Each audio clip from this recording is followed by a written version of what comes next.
Okie dokie, welcome folks. I'm Jabby Kuwait, joined by ACHARA KIRK. What's up? We're looking at the honest trailers to Andor. Thanks so much for joining us. If you haven't done so already, please hit that subscribe button, bell icon, all notifications, and pretty please vote this up. Let YouTube know you're enjoying what you're watching while you're subscribing and upvoting. Subscribe to Screen Junkies. There's a link in the description below if you want to click on that, give the original upvote, subscribe to them from there. And let us know in the comments, how much did you enjoy Andor? I freaking loved it. It's probably my favorite Star Wars thing right now. So, an honest trailers to that. How do you make fun of such a dope show? We'll find out.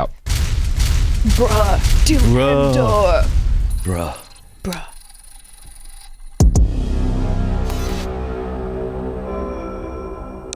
You loved The Mandalorian. Yep. You liked most of Kenobi. And Boba Fett exists. A nice long soak in the Bacta tank when this is done. Now, Disney's got a new Star Wars streaming show that fans never asked for. In this prequel of a prequel about the third lead in Rogue One. And it's the best thing they've ever made? Yeah. This show does not around. Andor. Experience a galaxy that looks different from the one we're used to because it wasn't shot in the giant egg where Disney makes everything else in the first Star Wars streaming show, free from cheap nostalgia. Yeah. That's true. Merchandising bait, Jedi, Sith, lightsabers, Skywalkers, the Force, Tatooine, or comedy.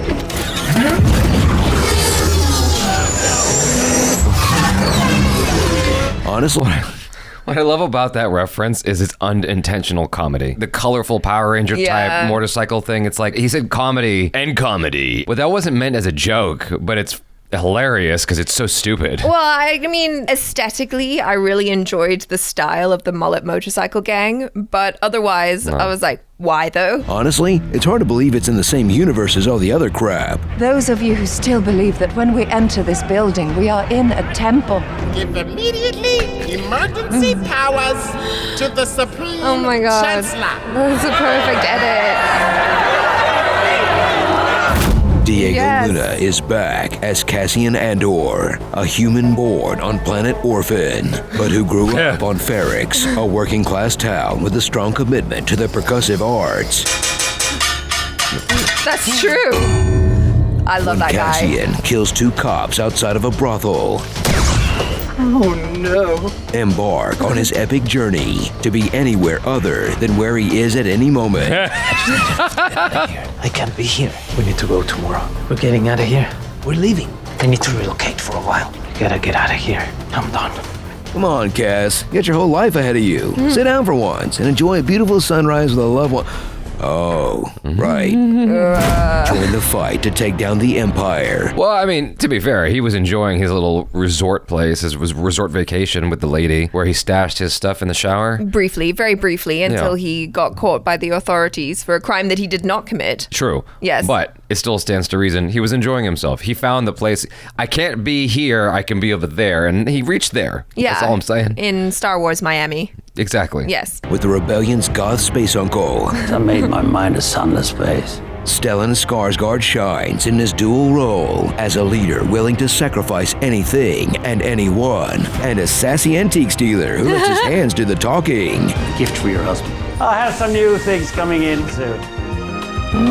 That's so true. I love that. That transformation Funding was this amazing. operation is Mon Mothma, a galactic senator with a relatable problem. She spent way too much money on Star Wars. She's missing 400,000. Deepen your understanding of this original trilogy briefings giver as a key figure who bankrolled the rebels at the sacrifice of her family. But no big loss there. That's just so heartful. Go deep, super deep, into the inner workings of the Empire with Cyril Karn, a mall cop who accidentally kicks off the rebellion while his boss is away at a conference. I was a good deputy inspector. He's a domineering little dweeb with mommy issues. You've been in my private box. I have ways of knowing. Tricks are for kids, Mom. Cringe as his Oedipus complex locks on to Dedra Miro, a high-ranking intelligence officer with a mean case of mean face. That's not how you pictured Yennefer's voice, huh? In a show with such a deep explanation and the banality of evil and the complex inner workings of bureaucracies, you'll swear it was mainly intended for adults. Hey, if you saw New Hope in theaters, you're 50. It's time. Thrill at a show that puts characters first, but still propelled by multi-episode plot arcs, like a heist that sets Cassian up as more young Stalin than young Solo. Cassian's hometown being slowly ground down under the Empire's boot until the little dick droid that could tips the scales. Oh, now it's on! And a 3-episode prison break sequence starring Andy Serkis that is so good, he needs to hang up the mocap suit immediately. This man has earned the right to use his own human face forever. Yeah. Just the best. So good. You know, a fun aside, when he was making not Return of the King, but The Two Towers and Return of the King, like he was so into his performance because it was his breakout role, right? Yeah. And he would go home at the end of the day and realize, oh wait, I'm not being seen. And he'd get so depressed about it. And I think that's part of why Peter Jackson put him at the beginning of Return of the King, where you can actually see his face and his performance. Right, yeah. Because his experience in The Two Towers was just like, he was just like, so beside himself all the time. He gave so much of himself. Yeah. I mean, that's why he got the role, and that's why he became as big as he did. I mean, he got the role of Gollum, and Peter Jackson realized how they had to go about making Gollum because of how much of himself he gave. Well, he is an amazing actor. Mad props to anyone who is legendary in the mocap field, because you're not just relying on your face, it's like the full physicality. And that's what I've always really loved about Andy Serkis. He's uses every single ounce of his human body to perform. He's amazing. Yeah. So forget all your expectations about Star Wars and Disney Plus, and prepare to learn what the rebellion against the Empire actually demanded of its believers. Their freedom, their souls, their very lives. And $7.99 a month until Disney actually makes season 2. You better leave the show alone, Disney. There's only one forced corporate crossover we'll accept. One. Yabba.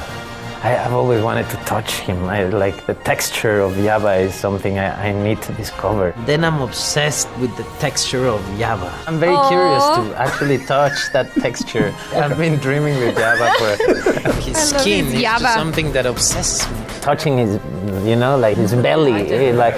Oh, I'm not in love with Jabba. That was one big mistake I made. But I have like 7 Yabbas at home. Starring Stan Diego, Baron Starkinen, the Moon. Don't trust the ISB in Division 23. He's back! Drop that zero and get captured by Miro. Beehive. That was a good imitation. Did you get the reference for Stellan Skarsgård? No. Baron Starkinen, that's a Dune reference because he played... Oh, right. Okay, gotcha. Yeah. I forgot about... I mean, he's a versatile actor. He's so good. Beehive, rise up. Going forward, to build a breakthrough Empire 2.0 and succeed in an increasingly competitive world, we will need to be extremely hardcore. Caesar, the means of production. From the Nook of Saw. And cousin. Some of these references are flying over my head. That might be a Russian thing where he.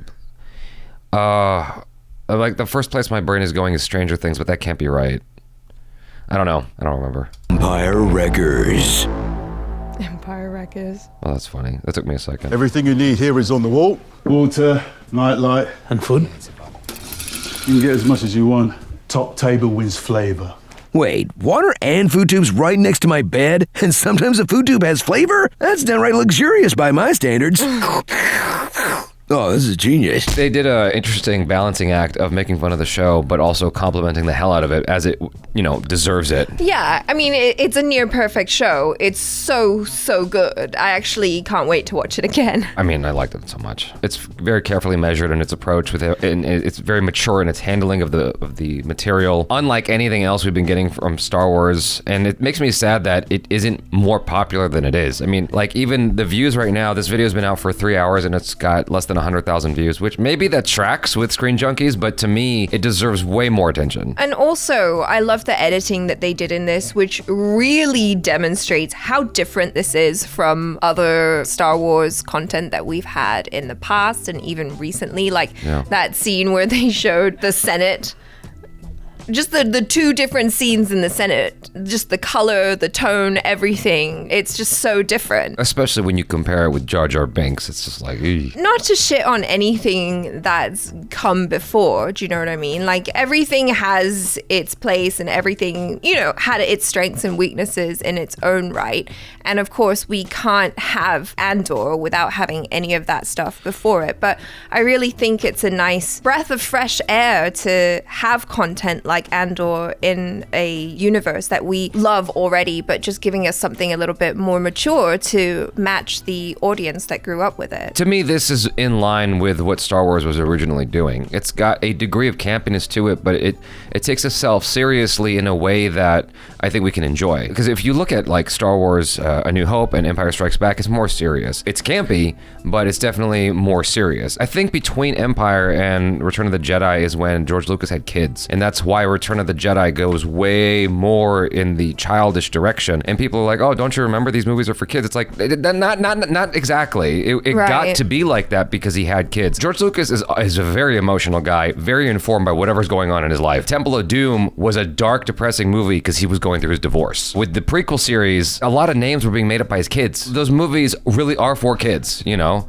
because he was making it with his kids in mind. What Andor does is it gets away from that and it focuses in on what made like stuff like Empire Strikes Back so strong. It's the drama and it's just, you know, well crafted. It is, and like they point out, you know, there's not a Jedi in sight. There's no merchandising opportunities or anything. It's just a well-told story that is really gripping. It's such good content. And, you know, too, what Screen Junkies was saying in this particular video about how is it possible that these two things are in the same universe? Because you show Jar Jar Binks and then you show, you know, a clip Mon from Mothma, yeah. Mon Mothma from Andor. I see that akin to Marvel. It's like you have something like Taika Waititi's Thor: Love and Thunder. Yeah. And then you have something like Avengers Endgame. They're very different in tone. I can't think of anything else off the top of my head to compare immediately, but those two things are quite different, but they're from the same exact universe with an overlapping character. Although that being said, you know, Thor got really, really fat in Endgame, and a lot of people took umbrage with that. But maybe a better comparison would be like Thor: Love and Thunder and Winter Soldier. Yes, completely different in tone. Then you have things like Miss Marvel versus Falcon and the Winter Soldier. You might disagree on the quality of Falcon and the Winter Soldier, but I think we can all agree that it was definitely a very serious show versus Miss Marvel, which is more like Home Alone in terms of its tone. Yeah. You know? Yeah. So anyway, you guys, thanks so much for hanging out. Hopefully you enjoy this. I'm Jabby Kawai. This is ACHARA KIRK. Peace out.